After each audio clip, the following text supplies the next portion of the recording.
Il est 20 h. Bonsoir à tous. Merci de votre attention. Tout de suite, les titres à la une de l'actualité.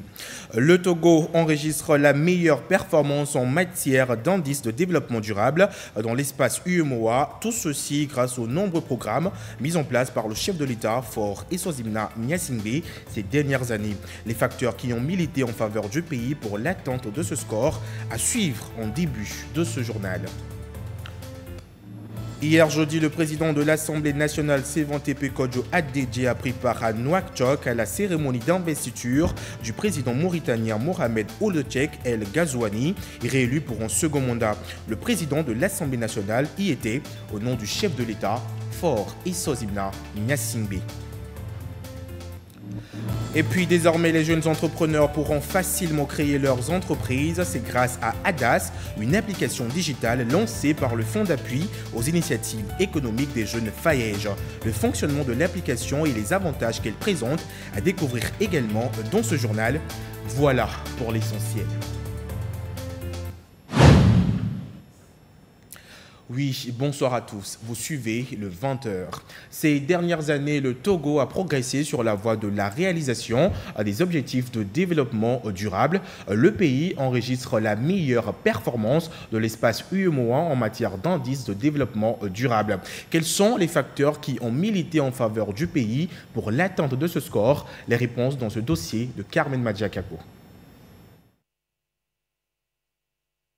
L'efficacité des politiques de développement durable du président de la République, Faure Eswazimna Gnassingbé, notamment en matière d'écologie, est une fois encore reconnue par les instances internationales d'évaluation.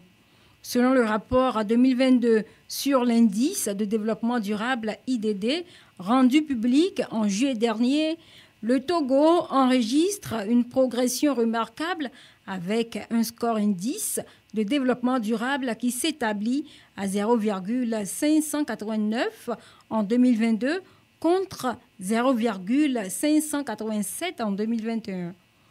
Depuis 2017, le pays affiche une évolution constante du score de cet indicateur. Avec cette nouvelle performance, le Togo est classé premier dans la zone UEMOA devant la Côte d'Ivoire. 0,575 le Sénégal, 0,557 le Bénin, 0,543 le Burkina Faso, 0,472 le Mali, 0,442 et le Niger, 0,424. Le Togo fait partie des 4 pays de la CEDEAO les plus engagés dans la gouvernance écologique, à savoir le Cap-Vert, 0,711, le Ghana, 0,648 et le Nigeria, 0,589. Au plan mondial, 163 pays ont été évalués. Le Togo s'est surtout montré performant dans la réduction des émissions de CO2 estimé à 0,51 tonnes par habitant et de l'empreinte matérielle évaluée à 2,57 tonnes par habitant. L'empreinte matérielle se définit comme la qualité totale des matières premières extraites pour satisfaire les demandes de consommation finale et constitue un indicateur de pression exercée sur l'environnement pour soutenir la croissance économique. L'indice de développement durable IDD mesure l'efficacité écologique du développement humain en reconnaissant que le développement doit être réalisé dans les limites de la planète. Selon les critères d'évaluation, les pays qui atteignent un indice de développement humain IDH relativement élevé, espérance de vie, nombre d'années de scolarisation attendues, durée moyenne de scolarisation et revenu national brut par habitant, tout en restant dans les limites planétaires ou à proximité de celles-ci, arrive en tête. Cet indice est classé de 0 à 1. Les efforts continus du président de la République, Faure Eswazimna Gnassingbé, pour la promotion des énergies renouvelables sont des initiatives concrètes qui illustrent l'engagement du Togo en matière de protection de l'environnement. Le Togo est l'un des tout premiers pays africains à manifester sa volonté de participer à la lutte mondiale contre le réchauffement climatique. Sur les orientations du chef de l'État, Faure Essozimna Gnassingbé, le gouvernement togolais a pris des mesures idoines conformément à la feuille de route gouvernementale à Togo 2025 pour faire face aux impacts négatifs de ce phénomène avec pour objectif de renforcer significativement la résilience des communautés, des écosystèmes et d'anticiper les crises futures. En autre mesure, le Togo a opté pour la promotion des énergies renouvelables, la mobilité verte et la réduction des émissions de gaz à effet de serre de 20,51% à l'horizon 2030. L'indice de développement durable IDD a été créé pour mettre à jour l'indice de développement humain IDH en fonction des réalités écologiques de l'Anthropocène.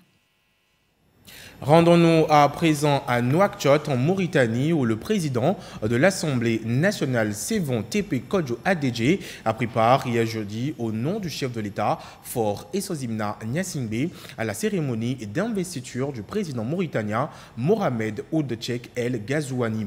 Il a été réélu pour un second mandat avec 56,12% des voix, un événement qui marque une nouvelle étape dans les relations d'amitié et de coopération entre le Togo et la Mauritanie. Prudence Issou. L'axe Lomé-Nouakchott se renforce davantage. Au Centre international des conférences de la capitale mauritanienne, des chefs d'État et de gouvernement ainsi que d'éminentes personnalités du continent et d'ailleurs ont fait le déplacement pour soutenir le président mauritanien Mohamed Ould Cheikh El Ghazouani, réélu pour un second mandat de 5 ans avec 56,12% des voix à l'issue de l'élection présidentielle du 29 juin dernier. Parmi ces personnalités, le président de l'Assemblée nationale, Sévon Tepe Kodjo Adedje, représentant le président de la République, Faure Essozimna Gnassingbé. Devant le Conseil constitutionnel, réuni en audience solennelle, le président de la République islamique de Mauritanie, avec engagement et détermination, a juré de servir la Mauritanie avec fidélité et dévouement.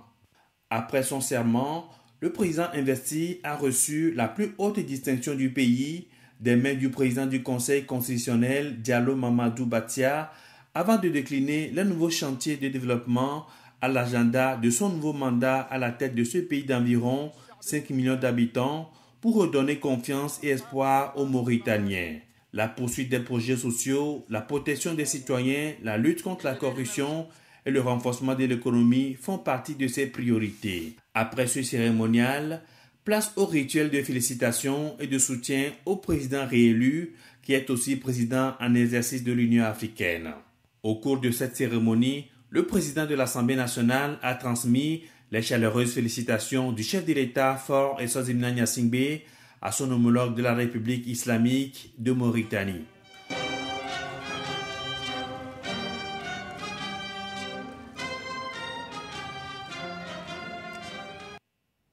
Retour au Togo pour améliorer la qualité des soins dans les formations sanitaires du Togo.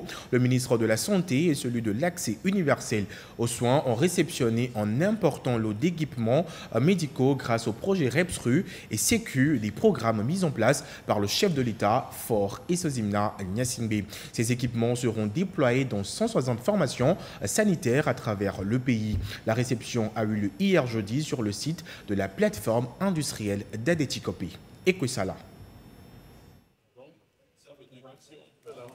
Un important lot d'équipements médicaux destinés aux formations sanitaires du Togo. Parmi eux, 7500 lits d'accouchement et d'hospitalisation, 15 appareils de radiodiagnostic mobile, 7 ambulances, des matériels de laboratoire. Et la liste n'est pas exhaustive. Ces matériels et équipements commandés il y a plusieurs mois sont acquis grâce aux fonds restants du projet de renforcement de l'état de préparation des systèmes de riposte d'urgence REPSRU, un projet financé par le groupe de la Banque mondiale. Une partie de ces équipements est fournie par le projet Service de santé essentiel de qualité pour une couverture sanitaire universelle Sécu. Je voudrais donc féliciter le gouvernement pour son engagement et pour les actions concrètes et pertinentes menée depuis plusieurs années dans le secteur de la santé. En effet, depuis 2020, le gouvernement togolais s'attelle au renforcement de son système de santé en accord avec la feuille de route gouvernementale 2020-2025 et le PNDS 2023-2025 et avec le soutien de la Banque mondiale à travers 2 projets. Le projet de renforcement du système de riposte aux situations d'urgence, que nous appelons en interne communément le projet Covid, qui a récemment clôturé, et le projet de services de santé essentiels de qualité pour la couverture sanitaire universelle. Coût total de ces équipements, 19 milliards de francs CFA. 160 formations sanitaires du pays bénéficieront de ces matériels médicaux suivant une clé de répartition bien définie. De quoi mieux prendre en charge les patients dans le contexte de l'assurance maladie universelle. Le chef de l'État a beaucoup insisté pour que la répartition permette un maillage de l'ensemble de nos formations sanitaires. Et non seulement il y a une validation de cette répartition, mais aussi, le deuxième élément qui est très important en termes de recommandation, c'est l'effectivité de cette répartition. Le chef de l'État nous a instruit de communiquer à tous les acteurs la répartition pour que chaque acteur, chaque bénéficiaire sache le type et la quantité d'outils et d'équipements mis à disposition de la formation sanitaire de sa zone d'intervention. Troisième recommandation du chef de l'État, c'est le bon usage, l'entretien effectif de ce matériel. Un grand merci au chef de l'État pour tous les efforts qu'il consent pour le secteur de la santé. Et nous avons toutes les preuves, aussi bien au niveau institutionnel qu'au niveau opérationnel. Et nous sommes heureux de constater que nos partenaires sont totalement en phase avec cette préoccupation, selon laquelle la santé aujourd'hui est un excellent investissement, contrairement à ce qui se disait il y a quelques décennies. Cette action du chef de l'État, Faure Eswazimna Gnassingbé, vient rallonger la liste des nombreuses initiatives déjà entreprises en vue de rapprocher davantage les soins de santé des populations. En attendant la réception de nouveaux équipements dans les prochaines semaines, le gouvernement ne compte pas baisser les bras. Il poursuit la construction, la réhabilitation et l'équipement des centres de santé conformément aux orientations du chef de l'État. 500 dispensaires sont dans le viseur sur l'ensemble du territoire national. Cette semaine, le Togo a abrité les 93e assises de l'Association africaine de l'eau et de l'assainissement AEA qui ont duré 3 jours où environ 20 pays étaient présents. Tous étaient satisfaits car les assises de Lomé vont leur permettre de mieux œuvrer pour le rayonnement des sociétés d'eau d'Afrique à l'heure où le monde entier fait face aux enjeux du changement climatique. Carmen Madjakakou. Plus de 200 délégués venus de 20 pays du continent et d'ailleurs réunis dans une dizaine de groupes ont échangé des idées pour améliorer les stratégies de distribution d'eau potable aux populations des pays membres de l'Association africaine de l'eau et de l'assainissement. Pendant 3 jours, ils ont réfléchi pour apporter des réponses concrètes aux défis du secteur. J'ai suivi plusieurs présentations qui m'ont édifié, qui m'ont aidé dans ce que je fais au quotidien. J'ai pu participer aux travaux de groupe. J'ai participé spécialement au niveau du groupe changement climatique. Nous avons quand même défini les prochaines lignes d'action que nous allons mettre en œuvre pour pouvoir aider le secteur de l'eau et l'assainissement en matière de résilience. Les 93e assises de l'Association africaine de l'eau et de l'assainissement, AAEA, ont été un succès selon les organisateurs. Les 16 pays représentés au cours de ces assises sont tous satisfaits des résultats parce que l'essentiel pour nous, c'est de pouvoir savoir ce que nous finançons dans le secteur de l'eau et sur le plan technique, quelle formation nous donnons aux acteurs et compte tenu des enjeux, est-ce que nous sommes toujours au rendez-vous. Et le thème, la résilience des sociétés d'eau face au changement climatique est un thème capital. Aujourd'hui, on voit clairement que cet aspect du changement climatique gagne le monde et ça a des effets qui agissent sur la productivité de ces sociétés. Les assises de Lomé vont donc baliser la voie au 22e Congrès international et exposition de l'AAEA qui aura lieu du 16 au 20 février 2025 à Kampala, en Ouganda. Il sera toujours question de la résilience des sociétés d'eau et d'assainissement en Afrique face au changement climatique. Mais avant la clôture des 93e assises de l'AEA, au deuxième jour, des groupes de réflexion se sont tenus pour réfléchir et dégager des solutions à appliquer par les États afin d'arriver à contrer les impacts des changements climatiques sur les installations de l'eau et de l'assainissement. Il était question pour les ingénieurs des infrastructures en eau de développer des techniques résilientes. Karine Olanlo. Les impacts croissants des événements climatiques extrêmes sur les systèmes d'approvisionnement en eau et les infrastructures d'assainissement motivent la constitution de ce groupe de spécialistes sur le changement climatique. C'est la 7e session au jour 2 de la 93e assise de l'Association africaine de l'eau et de l'assainissement AAEA. Ce groupe de spécialistes réunis évalue les risques climatiques afin de développer des stratégies d'adaptation et de renforcement de la résilience des infrastructures et des systèmes de gestion de l'eau. Nous avons discuté sur comment gérer les données climatiques pour qu'ils puissent renseigner les projets d'eau et d'assainissement et surtout renforcer la planification pour une meilleure résilience de ces systèmes. Comment les données climatiques peuvent nous aider à imaginer des technologies qui vont permettre d'avoir une résilience systématique à ces changements climatiques-là, que les eaux que nous consommons et que nous rejetons, ce sont ces eaux-là qui polluent les eaux de surface. Donc il y a des technologies sur lesquelles nous sommes en train de travailler.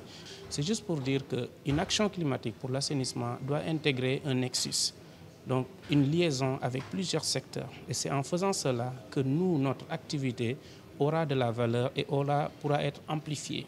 Ces experts en gestion de l'eau et en ingénierie vont également tenter de trouver les bonnes méthodes pour assurer la sécurité financière des investissements dans le secteur face au changement climatique. Qui dit technologie parle de financement. Où est-ce que nous allons prendre ces ressources financières? Il y a des fonds climatiques qui sont là, mais ils ne sont pas gratuits.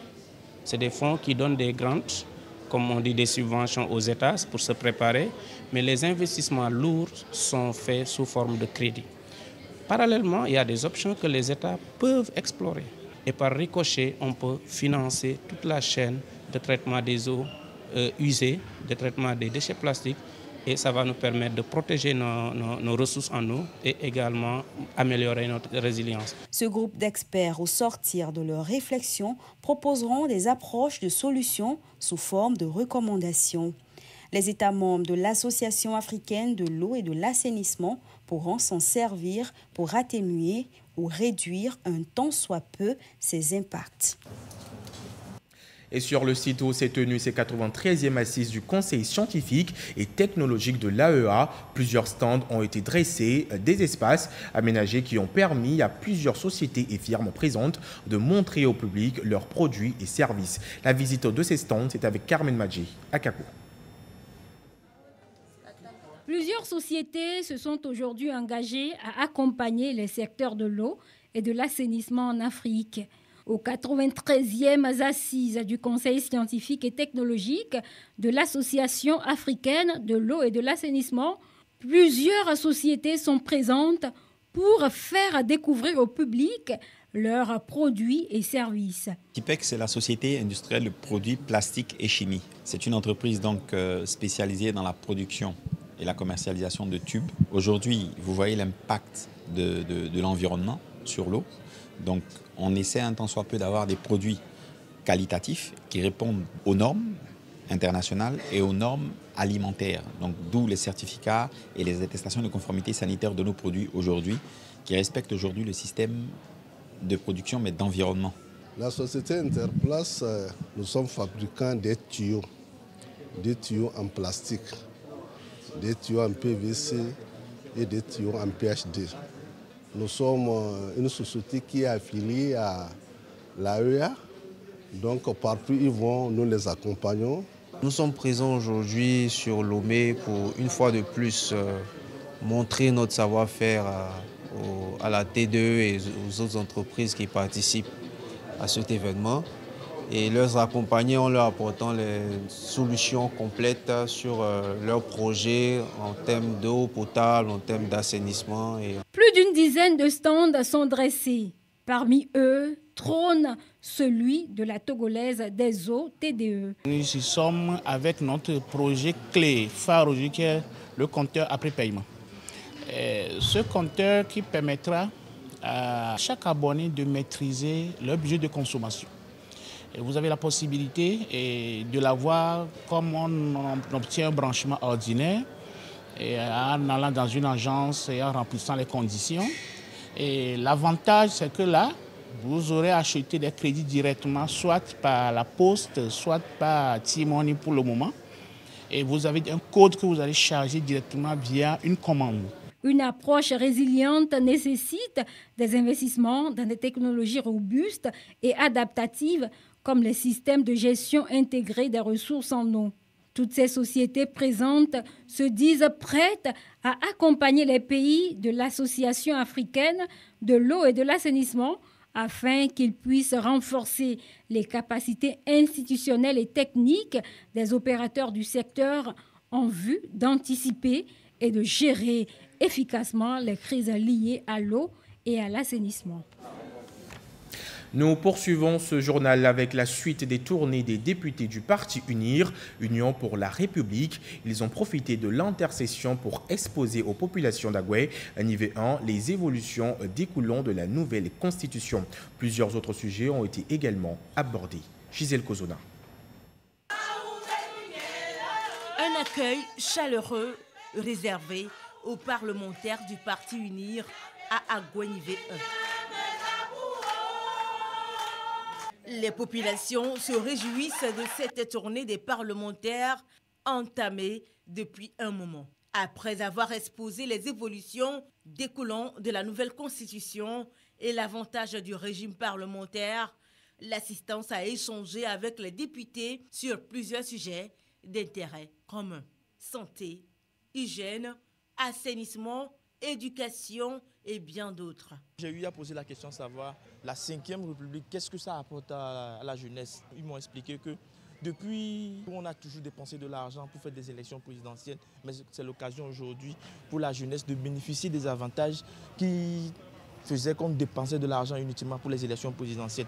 Là, maintenant, on pouvait avoir les moyens là pour créer des centres d'écoute pour la jeunesse, des centres d'orientation pour la jeunesse et des centres qui permettent aux jeunes de s'informer sur le développement et sur les projets du gouvernement. La question que toute la jeunesse se pose ou la population se pose, on a eu des réponses.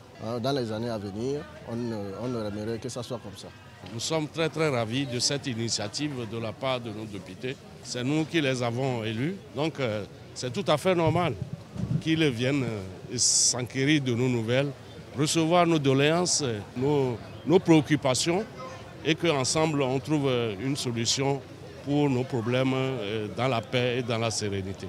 Avis, suggestions, apports, tout vient à point nommé. Et chaque intervention est prise en compte afin de relever les défis dans chaque secteur et contribuer au développement du Togo. Nous avons écouté leurs préoccupations. Nous rendrons fidèlement compte acquis de droit et nous leur avons surtout promis de rester en contact avec eux et que le régime parlementaire commandait que les élus du peuple que nous sommes soient toujours avec les populations et que c'est ensemble que nous allons bâtir notre patrie.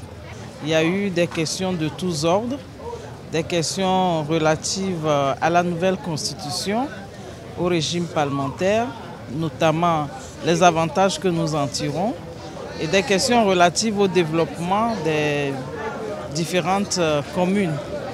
Et nous avons donné des réponses et nous espérons que ces réponses soient retournées à la base pour que les populations comprennent ce que nous faisons et que surtout les populations sachent que nous sommes à leur disposition. C'est la dernière étape de la tournée des parlementaires UNIR dans Agoué-Nivé. Et la participation de chaque citoyen au développement du pays compte. Les parlementaires UNIR du Grand Lomé sont eux aussi allés vers leur population. Ils étaient mardi dernier dans le canton de Baguida, commune Golfe 6, où ils ont échangé avec les populations de cette commune sur plusieurs sujets, notamment la nouvelle constitution de la 5e République. Issa Karuna. Les parlementaires du parti Union pour la République unirent Grand Lomé face aux populations du canton de Baguida.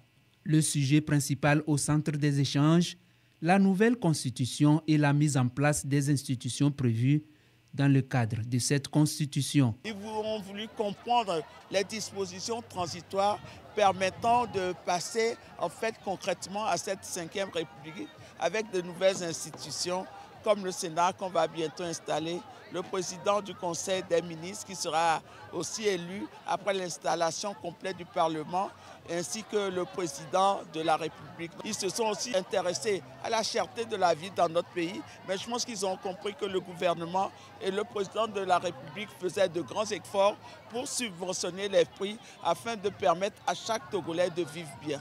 Il était très important qu'en début de législature, comme ça, nous venions les rencontrer, leur expliquer le travail qu'on a fait avant cette intercession parlementaire. Un dialogue franc et sincère qui a permis à ces populations de mieux comprendre les enjeux de la 5e République et surtout de poser leurs doléances. C'est une très bonne initiative. Je crois que c'est pour la première fois que nous avions eu cette rencontre face à face avec les députés qui sont élus.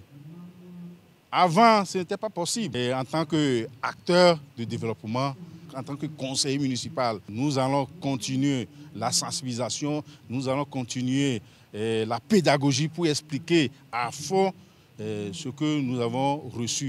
Nous souhaiterions vivement que cette initiative-là se perpétue. Ce retour des parlementaires du parti UNIR à la base, quelques semaines après leur entrée en fonction, est un message fort à l'endroit des populations. Ils se montrent désormais plus proches d'elles pour toucher du doigt les réalités qu'elles vivent. Une nouvelle gouvernance voulue par le chef de l'État, Faure Essoz-Mnanya Singbe. Elle favorise l'inclusion sociale. Culture à présent, vous le savez, demain samedi, c'est l'apothéose de Odon Ichou, la fête traditionnelle du Grand Ogou. Occasion pour nous ce soir de vous emmener à la découverte de la préfecture d'Ogou, cette partie de la région du Togo surnommée la ville des 7 collines. Nichée au cœur des plateaux, cette région se distingue par ses paysages à couper le souffle et ses traditions vibrantes. Entre collines majestueuses, marchés animés et sites historiques, Ogou incarne l'harmonie entre nature et culture et modernité. Une destination où chaque coin raconte une histoire. Pierre Sessoupon.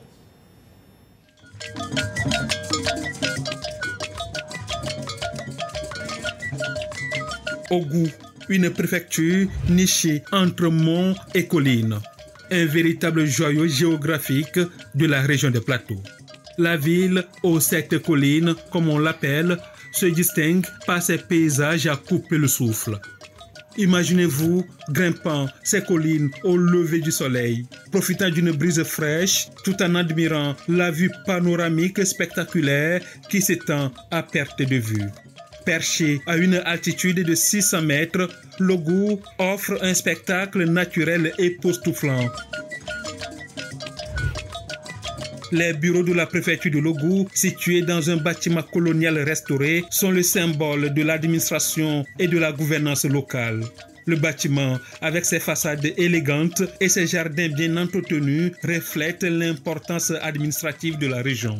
C'est ici que se prennent les décisions importantes qui façonnent l'avenir de la préfecture. La mairie de l'Ogou 1 est un autre édifice emblématique de la région qui incarne l'administration locale au service des citoyens. Au nom de la loi, je vous déclare unis par les liens de mariage.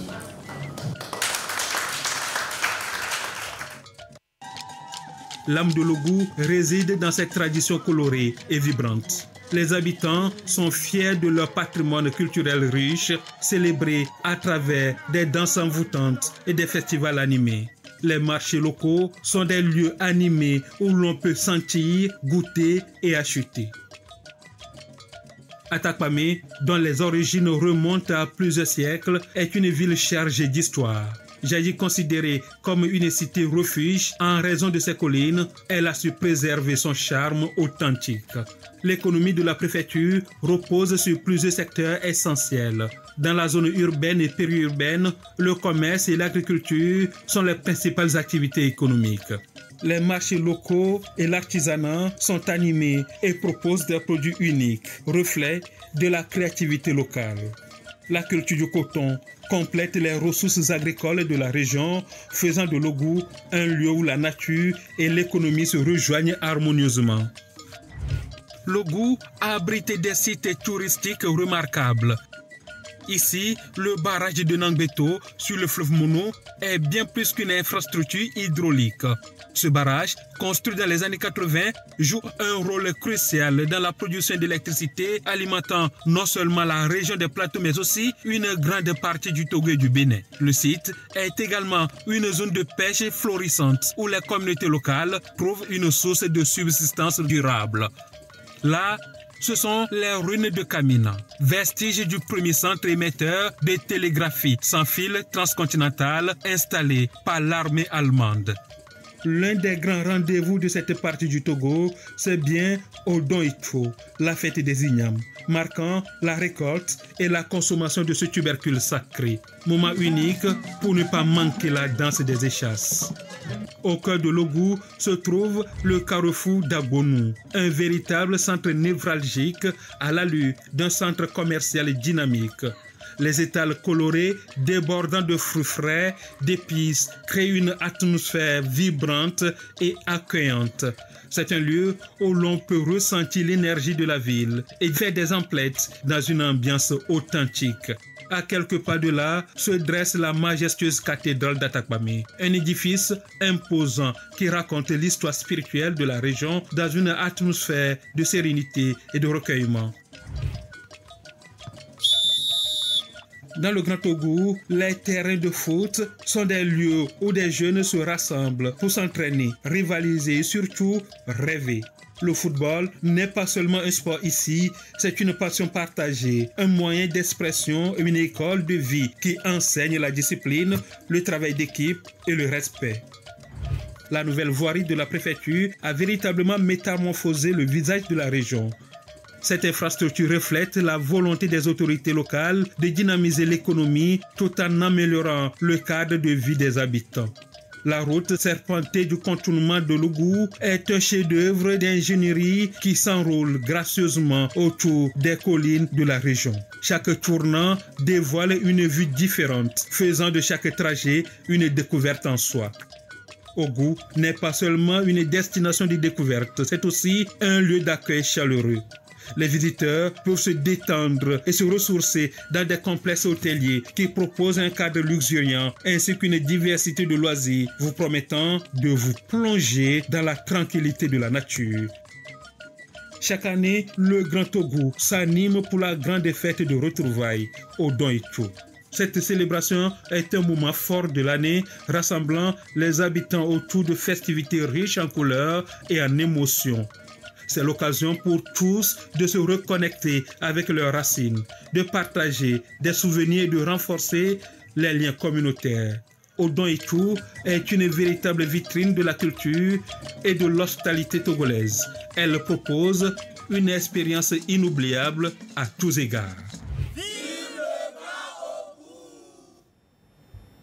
Et nous souhaitons une bonne célébration de la fête Odon Itcho à toute la communauté du Grand Lomé à toute la communauté du Grand Ogou qui va se tenir demain. Fin de ce journal. Merci à vous de nous avoir suivis. L'information revient avant 2h30. Bonne soirée.